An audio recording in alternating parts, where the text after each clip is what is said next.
the current fiscal year. It was a 32-month grant. Yes. Districts could spend it in the first year, or they could spend it, as this committee did, spreading it out so that hopefully the economy would start to rebound, so that there'd be something following behind it, so that it didn't happen like it's happening now, which is Right. the money's not available. But we were in the hole prior to the stimulus money, right? We were Yes, still, we were begging, correct, we yes. were begging the We were community still for, cutting, right. right. We had a We started structural cut- deficit. Right. We started Exactly. cutting in 2002, and I think it's important for people Okay, to so remember that. we got this money, right? Yes. So instead of filling the gaps and fixing what we had that was broke, what did we do with the stimulus money? Did we invest that money to make, I guess I'm not, No, I'm glad you're I asking. don't that. It's just great that understand I clarified where this for the that public. money went. Right. If we were already in the hole, why didn't we fix what we had and had money put aside instead of trying to add more Okay, debt? so let us answer that question, Okay. because that, I think, is the million-dollar question for the community. And I see that they had it in the paper in a couple of articles today, trying to answer, to clarify it. In the year the stimulus money was given to towns, Georgetown was $1 million, going to be $1 million below foundation level, which is the very, very, very basic that a community can spend on education because of change in Chapter 70. All right? So that $1 million came into Georgetown to backfill money that had to be spent on education. Okay? So the first thing to think about there is it wasn't a gift because we did something good. It was we weren't going to meet the minimum requirement for educational spending. So they gave us the money as a way to backfill, as I said. So what the directions. Carol, can I just interrupt you Yeah. 1 second? And it's not we, it's the town. Right. Oh, okay. It's not Right, the right. school was I not. understand, and they, But and the it's town, important to and then the understand town has to allot that money. The town is required to spend a Right. specific amount of money on education Right, based on exactly. wealth, per capita income, housing All allowance. kinds. all It's a kinds complicated it's the most formula. convoluted formula Right. you've ever But seen. that money did not come into the town as Chapter 70 money, because that would come into the town and the schools would have a portion of that. That money was specifically targeted for education and only came to the schools. So it had to be spent on the schools. So what we did is, the directions from the state were, you could spend it on only certain things, and it was designed to save and create jobs. It was designed to spend on programs that were to increase student achievement. It's very, very specific.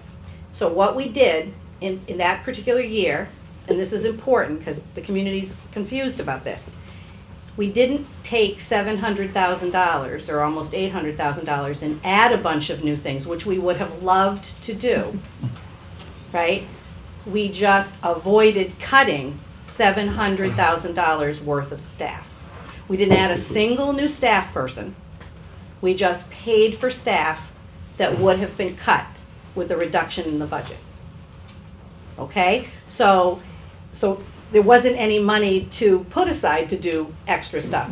We were just trying to survive and not cut. We would have been in this position Yeah, this would have 2 been years 2 years ago. ago. We would have been cutting it. And that is exactly why the money came to the town, to avoid that. That's what they said. We're trying to help you guys out that are really at the bottom of educational spending, because that's the law. It has to be, you have to foundation.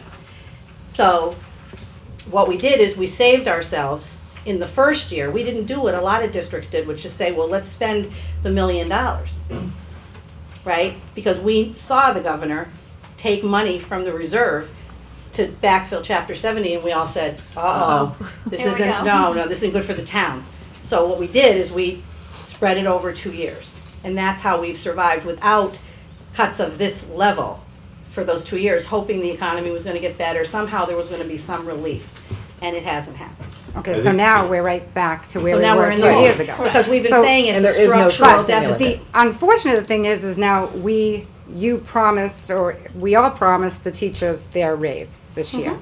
After this 2 years and the stimulus money is gone, the Yeah. teachers deserve that money because they held back. So So it's a contract. the contract, it is. They deserve it. I mean, they held back. They did us a favor. We got the money. So if we do have this override, not necessarily, some of the money is going to go towards the teacher's salary because they they deserve that. Well, that's right. Raise. The new increase in money, this is another important thing to get out to the community, is because there was some figures being thrown out, we're not quite sure where they came from, but they have been out there, confused, and it is confusing, that somehow $600,000 is what the teacher raises were going to cost. I want to be crystal clear on that. The teachers' raises for the third year of the contract are $207,000, and we have 135 teachers. Something like that. So the new money is 200,000. That is the right figure. Right, and 207,000. understandably, I think that they deserve it. I mean, these people It work would- and they it- took back and Yeah, they it is deserve to get included that. in the- Right. it And is it has to included in be the budget. right. That has to be included in the budget. It But is. again, and this is why I came down, because I heard you on the TV say that our teachers make the lowest. Mhm. They don't. Anybody can look on the DOE, Yeah. the website. They make the average salary here in Georgetown is $60,000. No, what I said, Joy, was in the In North the North Shore, right, but then That's what I again, said, that's that's right, in the North Shore, but not in the state. We're No. at average $60,000, the average in the state is $68,000, so we're not as low as the big picture. But when you I'd look have at to our look- I'd kids, have to look at it. anybody can look at any of this stuff I'd on have the to look at DOE what you're website. comparing, Joy. Oh, yeah, the state, it says this. We never said we were the lowest paid in the state, No, you said we were the North Shore. lowest in the North Shore. and that's a true Right, fact. but I think that if you say that in the North Shore, that's different than the state. I mean, the state, but when you compare our per pupil spending, Yeah. you say we're the second to lowest in the state. Yep, So, that's true. right, so our teachers are making average salaries in the state, but our kids are only getting second to last in the state. Okay. I see your point. I see your point, but I let us look at that and try to see how we Anybody sort of- can go on the Yeah. DOE website Yeah. and look at average teacher salaries. Yeah, but I'm not sure, can you help? I'm not sure I understand what the point is, Joy. What I'm saying is our kids are getting this, and our teachers are staying with the average. So, I mean, it doesn't make sense to me that we can keep our teacher salaries at Oh, average okay. and our I- kids I- are getting Okay, I see. nothing. I see So what you're why, saying. I wasn't what would sure. make people say, oh, let me give you more money for my taxes and stuff, but my kids aren't gonna get anything? Do you know, I don't know, but I don't know what you're saying, but the teachers are gonna get the raises anyway, and they deserve it. I'm not saying that. Well, If you increase my taxes, but 80-something how much percent of more our money budget is my is- kid gonna get? Are they gonna be the average? Is it gonna- 80% of our budget, more than 80% of our budget is salaries. It's not just teachers. It's Right. aid. It's Yeah. everybody. Right. And that's any budget, any school budget. You know, that percentage is always going to be going to the teachers. That's just the way it is. You know, but the per pupil expenditures comes out of, it's based on how much money we have. It's a lot of factors. It's a lot of factors, including, I think, the money that the teachers are paid. It Teacher all goes salaries is one of the- is one of the into, it all goes factors. into that, it's all a different component, but it all goes into the one big formula that comes up with that. But I just feel like that it should be compatible, right? I mean, if the teachers are making this, then our kids should be getting that. I mean, it should be kind of on the same, Well, it comes Well, I down to. think Yeah, it's- I mean, it comes I know down it's to the different. I bottom- mean, it's it comes different, down to but- the bottom Think about line, it. though, Right. right? It No, comes down- it does come down to the bottom I line, mean, but we every can- year the teachers are gonna get a raise because, I mean, they're working and they're doing that. Yeah. But our kids are still not getting what they deserve from what we're giving. So you're gonna ask us to give more money. You're gonna ask me to give more money in taxes, which I'm fine with, for my kids. Yeah. But next year, the teachers will get another raise. You'll get another raise, he'll get another raise. And, you know, but my kids are still, this is gonna be second to last in the state per pupil spending. And then when you Well, I say, think- But not Here- taking. there's away- good things Salaries in, go into per pupil Yeah. spending. Yeah, it's all the same thing. Yeah. The per pupil spending is everything we pay. I mean, that The includes, teachers' salaries. plowing, the snow off of our, I mean, that's out of the parking lots. That's all, I mean, the amount of information that goes into the per pupil spending equation is huge, and there's so many different parts of it that aren't just the salary, and it's town contribution. I mean, there's so much to it And that the- you can't just look at it but I as. called the DOE and they said, they give us 39%. We only Right. Right. request 38%, but they give us 39. So the state's giving us more than what we are supposed to get. Correct. Correct. But the right. town Town does not. allots the money to the kids in the school. The town allots the budget here per pupil. No, the town budget has to balance. Right. So the FinCom has to take the money that the town has, and they base it on revenue, you know, and taxes. Yeah. and they base it on that. They have to balance the budget every year, and they tell each department, this is what you get. Right. You know, the only way for us to get more money for our kids is to raise the taxes. Right, I totally understand. I understand that, but I mean, I think that people don't understand. Right. Oh, I think That's you're the- right. I Right. think They you're say right. we get it from the state, so I think that people assume that the state is only giving us this much money. I don't think they understand that the state is giving us what we deserve and what we have per what we need in the town, and It's whether or not we have based on based the on income right and the percentage and the per right, capita exactly. and the property values. Right, Right. exactly. So the Right. state is giving us what we need. It's the Right. town is not Correct. allotting Correct. enough money per student. And Terry has the Well, it's same allotting as- enough money for what the money that it has. You know, the town is allotting the Yeah. amount of money that it has to give, and that's where I think we're missing each other.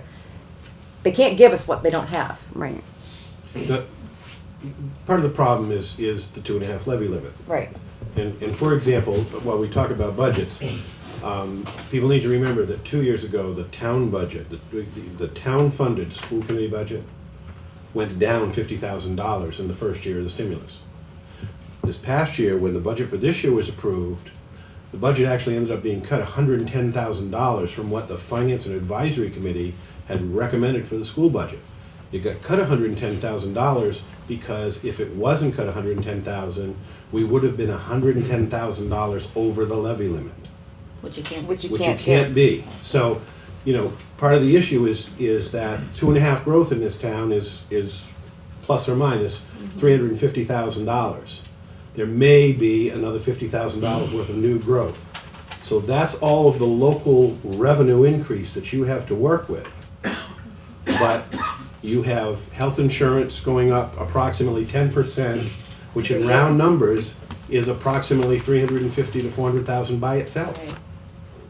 And then, of course, you have the needs that the town, the municipal services have for increases, and of course, the school, which we're talking about tonight, have, I so. mean, the town is $400,000 over budget, even with all the departments coming in at level, right? Because of, as Terry said, these sort of, we call them fixed costs that are difficult to control. And that's that hole we've been talking about here tonight, is that unless there is some kind of override or exclusion to increase that limit, to provide more tax funds, then we will have these discussion about cuts that we're having. Every year. I mean, the town might develop economic development, I mean, they could look at these tiered over, I mean, there's a lot of options, but I think it's you're right, the budget is made up of state and local dollars. And at the end of the day, we have to make the best balance we can, given the money that we have. And the state aid has gone up. We have a kind of a graph that we show off, and and the state aid has gone up because our enrollment was rising. You know, the growth in the town, right? So the enrollment was rising, and the community wealth factor was going Right. favorably in Georgetown's direction. Right. But what's happening now is enrollment is stabilizing some, right? So the Chapter 70 is predicted to start going down. And for a community like Georgetown, we're very dependent on state aid. Whereas a lot of communities similar to Georgetown take the state aid and use it, but are still making a steady contribution above the required net school spending, so that they aren't in a situation where they are as dependent. And when the state aid goes down, then what happens, right? The local contribution has to go up, and that's where that's the torque on the system, that's the stress. The irony of the Georgetown net school spending right now is that if there is a successful effort to reduce healthcare costs, we will not meet net school spending. Because the school portion of the healthcare costs are net school spending eligible. And we were, I think it was $13,000 below net school spending is what is anticipated for the current year.